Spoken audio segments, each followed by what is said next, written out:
तो last episode में हमने देखा था कि नाइट एलम वाले अब आउटर एलम वालों के ऊपर भारी पड़ रहे थे। और जैसे ही आउटर एलम के क्रिएचर अपने यंग मास्टर को इस तरह से धुलता हुआ देखते हैं तो इसकी वजह से इनका कॉन्फिडेंस और भी ज़्यादा डाउन हो जाता है। जिस पर ड्रैगन सुप्रीम अब हंसते हुए कहता है कि आज तो तुम लोग अच्छा फंसे हो, हमारे लॉर्ड तुम्हारे वाइट स्कल ड्रैगन के बच्चे को खत्म कर देंगे और हम लोग तुम्हें। तभी तरफ साशल लुएनफी दोबारा से ड्रैगन के बच्चे के पास बहुत ही फास्ट ले आते हैं और फिर बिना कोई देरी किए अपने अपने पंचों को एक साथ इस ड्रैगन के बच्चे के मुंह में जड़ देते हैं, जिसकी वजह से वाइट स्कल ड्रैगन के बच्चा अब धड़ाम से जमीन में गिर जाता है और ऐसे गिरता है जैसे हम लोग अभी टमाटर का भाव सुन के गिर रहे हैं। तब साशल लुएनफी अब इसके सामने आते हुए कहते हैं कि तुमने और तुम्हारे बाप ने काफी दिनों तक अत्याचार कर लिया है। तुम्हारे फादर ने हजारों सालों से जो सारे रिलम्स में रायता फैलाया है, आज उसे समेटने का टाइम आ चुका है। मुझे एक घंटा फर्क नहीं पड़ता कि तुम लोगों ने एंसेंट टाइम में क्या किया था, लेकिन अभी के लिए फिलहाल नाइट रिलम का रूलर मैं हूँ और मेरे होते हुए अगर कोई नाइट रिलम की ओर आंख उठा के भी देखता है तो उसे सिर्फ मौत मिलती है।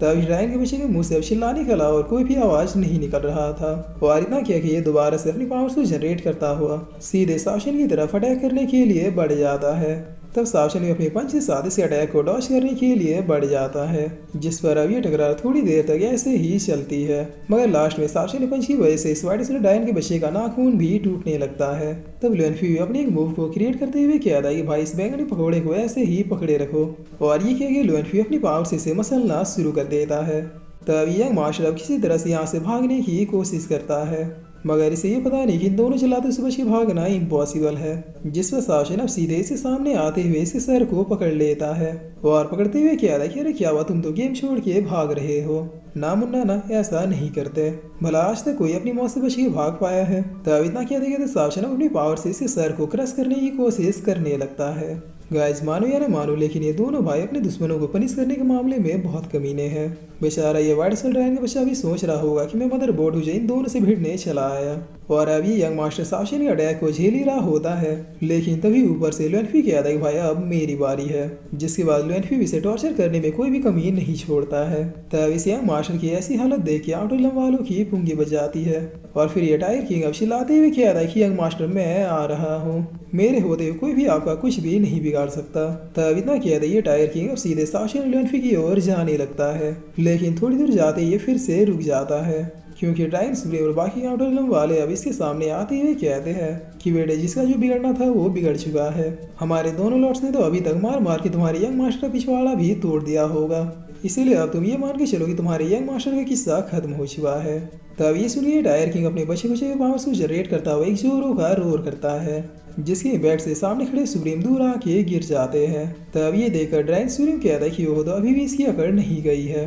रुको अगर मार मार के टायर किंग का बिल्ला ना बना दिया तो फिर मेरा नाम भी ड्रैगन सुप्रीम नहीं। जिस पर इधर ये टायर किंग कहता है कि इंसानों तुम लोग मरोगे, थोड़ी ही देर में सब के सब मरोगे। तब ड्रैगन सुप्रीम इसके पावरफुल और अटैकों से बचने के लिए अपने शील्ड को क्रिएट कर लेता है और करते हुए कहता है कि अगर किसी ने कोई शानदार ट्रिक बचा के रखी है तो अभी यूज कर लो, बाद में मैं किसी को मौका नहीं देने वाला। तब इतना सुनते ही लेडी थॉर सीधे आसमान की ओर चली जाती है, जिसके बाद एक भयानक ठंडर को क्रिएट करते हुए कहती है कि इसी दिन के लिए तो मैंने इसे बचा के रखा था। तब लेडी थॉर के इस अटैक को देखते हुए सारे सुप्रीम भागते हुए कहते हैं कि देखो अब बनेगा टाइगर कबाब, जिस पर लेडी थॉर भी अब अपने अटैक को करते हुए कहती है कि टायर की ये रहा इंसानों की ओर से तोहफा। तब ये अटैक अब सीधे टायर किंग को जाके लगता है, जिसकी वजह से यहाँ पे एक बहुत ही पावरफुल और शानदार धमाका होता है। तब इस तबाही को देखकर ड्रैगन सुप्रीम कहता है कि यकीन नहीं हो रहा ये मुझसे ज्यादा पावरफुल है, शादी के बाद अगर कुछ बोला तो ये पक्का मेरा मुंह तोड़ देगी। जिस पर ये लोग भी कहते हैं कि आज लेडी थॉर ने अपने वंशजों का नाम ऊंचा कर दिया। थॉर डेस्टिनी में ये पहली लेडी सुप्रीम है जो इतने कम एज में इतनी ज्यादा पावरफुल हो चुकी है।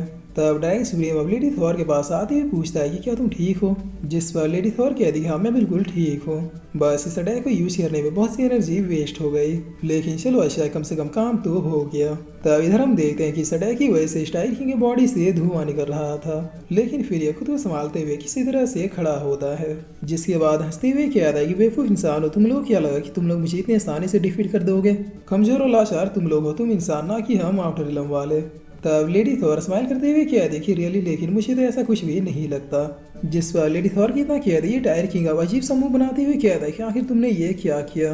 तब हम देखते हैं कि अब एक पर्पल एनर्जी टायर किंग को चारों ओर से घेरने लगती है, जिसकी वजह से टायर किंग अब बहुत ही पेनफुली चिल्लाते हुए कहता है कि ये क्या हो रहा है, आखिर तुमने मेरे बॉडी के साथ क्या किया। तब लेडी थॉर कहती कि ये तुम्हारी स्नेक किंग का पॉइजन है। हमारे लॉर्ड ल्यूएनफी ने तुम्हारे स्नेक किंग के सारे पॉइजन को रिफाइन कर लिया था, जिसे मैंने अपने अटैक के साथ तुम्हारी बॉडी में डाल दिया। अब अपनी बिरादरी के लोगों के पॉइजन के मजे लो। जिसे सुने टायर किंग अब अपने मन में किया था कि सिट में तो बुरा फंसा, स्नेक किंग के पॉइजन से तो मैं भी नहीं बच सकता। तब इधर अब बगल में हम देखते हैं कि ईगल किंग भी चारों ओर से घिरा हुआ था, जिस पर ईगल सुप्रीम कहता है कि गिव अप कर दो, हम तुम्हें छोड़ देंगे, बस इसके बदले में तुम्हें हमारे लॉर्ड से कुछ सवालों के जवाब देने होंगे। जिसे सुनिए ईगल किंग अब बहुत ही टेंशन में आते हुए टायर किंग की ओर देखता है और देखते हुए कहता है कि मैंने कभी एक्सपेक्ट नहीं किया था कि इंसान इतनी तैयारी के साथ आए हैं। चूंकि टायर किंग अब पॉइजनस हो चुका है और इसके एंटीडोट सिर्फ व्हाइट सल ड्रैगन ही बना सकते हैं, इसीलिए मुझे नहीं लगता कि ये और फाइट कर पाएंगे। दूसरी ओर यंग मास्टर भी लगभग डिफीट हो ही चुके हैं।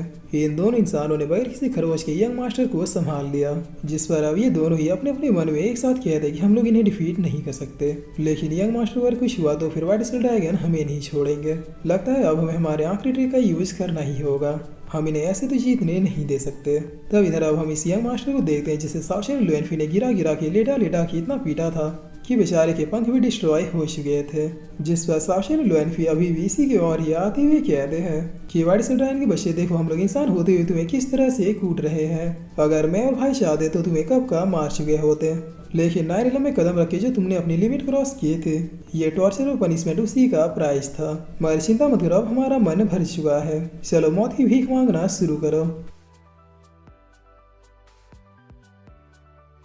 और फिर इसी के साथ ये एपिसोड यहीं पे खत्म होता है।